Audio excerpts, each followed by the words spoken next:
காக்கும் கடவுள் மகாவிஷ்ணுவின் முக்கிய அவதாரம் ராம அவதாரம். அசுரர்களை அழித்து நீதியை நிலைநாட்ட மகாவிஷ்ணு நவமி திதி நாளில் ராமராக அவதரித்தார். அவரது அவதார தினம் ராமநவமியாக கொண்டாடப்படுகிறது. அன்றைய தினம் இந்துக்கள் விரதம் இருந்தும் பிரார்த்தனை செய்தும் ராமரை வழிபடுகிறார்கள். கோவிலுக்கு சென்று ராமாயணம் படிக்கலாம். ராமாயணம் தொடர்பான கதைகளை கேட்கலாம். நாடு முழுவதும் உள்ள வைணவ ஆலயங்களில் ராமநவமி உற்சாகமாக கொண்டாடப்படுகிறது. ராமநவமி நாளில் சிறப்பு ஊர்வலங்கள், பஜனைகள் மற்றும் ராம்லீலா நிகழ்ச்சிகள் நடைபெறுகின்றன. தர்மத்துக்கும் அதர்மத்திற்கும் இடையிலான தொடர்ச்சியான மோதலை ராமநவமி நமக்கு நினைவூட்டுகிறது. மேலும் வாழ்க்கையில் சரியான பாதையை பின்பற்ற ராமகாவியம் நம்மை ஊக்குவிக்கிறது. மனித நீதி முறைகள் இப்படித்தான் வாழ வேண்டும் என்ற ஒழுக்க நியதிகள் மற்றும் ஆன்மீக லட்சியங்கள் குறித்த உறுதியான கொள்கையுடன் விளங்க வேண்டும் என்பதை எடுத்துரைப்பதற்காக மண்ணில் அவதரித்தவர் ஸ்ரீராமர். அவர் அவதரித்த நாள்தான் ராமநவமி என்று கொண்டாடப்படுகிறது.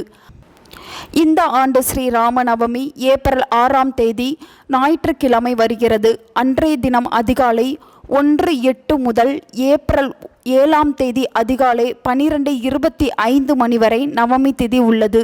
அதேபோல் ராமபிரான் அவதரித்த புனர்பூசம் நட்சத்திரம் ஏப்ரல் 5ஆம் தேதி காலை 10:48 மணிக்கு துவங்கி ஏப்ரல் 6ஆம் தேதி காலை 10:31 மணி வரை உள்ளது. புனர்பூசம் நட்சத்திரம் மற்றும் நவமி திதி இரண்டும் ஏப்ரல் 6ஆம் தேதியே இணைந்து இருப்பதால் அன்றைய தினமே ராமநவமி தினமாக கருதப்படுகிறது. எனவே காலை 6 மணி முதல் 10:20 வரை நவமி திதியும் புனர்பூசம் நட்சத்திரமும் உள்ளது. அப்போது பூஜை செய்யலாம். இல்லாவிட்டால் மாலையில்தான் பூஜை செய்யும் வழக்கம் உள்ளது என்றால் மாலை நேரத்தில் 6 மணிக்கு மேல் பூஜை செய்யலாம். ராமநாமம் எல்லையற்ற ஆன்ம சக்தியை வழங்கக்கூடியது. ரா என வாய் திறந்து உச்சரிக்கும் போது நமது பாவங்கள் எல்லாம் வெளியேறி விடுகின்றன. ம என உச்சரிக்க நம் உதடுகள் மூடும்போது அந்த பாவங்கள் மீண்டும் வராமல் தடுக்கப்படுகின்றன. ராமநவமி அன்று அதிகாலையில் குளித்து வீட்டை தூய்மைப்படுத்த வேண்டும். பூஜை அறையில் ராமர் படத்தை வைத்து அதற்கு குங்குமம், சந்தனம் இட்டு துளசி மாலை அணிவிக்க வேண்டும்.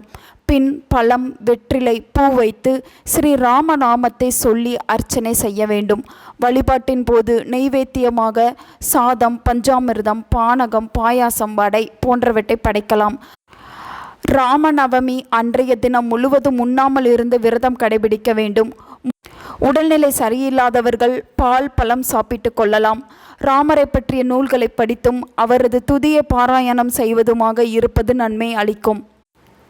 அன்றைய தினம் ராமர் கோவில்களில் நடைபெறும் பட்டாபிஷேகத்தை கண்டுகளிக்கலாம். அர்ச்சனை முடித்த பின் நெய்வேத்தியமான சர்க்கரை பொங்கலை குழந்தைகளுக்கு கொடுக்க வேண்டும். காலையில் உணவு எதுவும் சாப்பிடாமல் ராமநவமி விரதம் இருந்து ராமபிரானை வணங்கி வழிபடுபவர்களுக்கு ஆஞ்சநேயரின் அருள் பார்வையும் கிட்டும். குடும்பத்தை விட்டு பிரிந்தவர்கள் ஒன்று சேர்வார்கள். லட்சுமி கடாட்சம் கிடைக்கும். பகைவர்கள் நண்பர்களாக மாறி வருவார்கள். வியாதிகள் நீங்கும். தொலைந்து போன பொருட்கள் கிடைக்கும். குழந்தை இல்லாதவர்களுக்கு குழந்தை பிறக்கும். குடும்ப நலம் பெருகி வறுமையும் பிணியும் அகலும். நாடிய பொருட்கள் கைகூடும். ஸ்ரீராம ஜெயம் என்ற மந்திரத்தை 108 முறை அல்லது 1008 முறை எழுத தொடங்கலாம். ஸ்ரீராம என்ற நாமத்தை 3 முறை அடுத்தடுத்தவாறு உச்சரிக்க வேண்டும். இந்த பேராற்றல் வாய்ந்த மந்திரத்தால் ஆணவம் அழிந்து அன்பும் அறிவும் உண்டாகும். மனதில் அமைதியும் மகிழ்ச்சியும் விளையும்.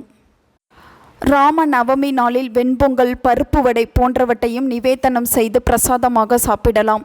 ஸ்ரீராமன் எளிமையான வாழ்க்கையை மேற்கொண்டதால் அவருடைய பிறந்த நாளில் எளிய பானங்களான நீர், மோர், பானகம் வழங்குவதையும் விசிறி, செருப்பு, குடை போன்றவற்றை தானமாகவும் கொடுக்கலாம்.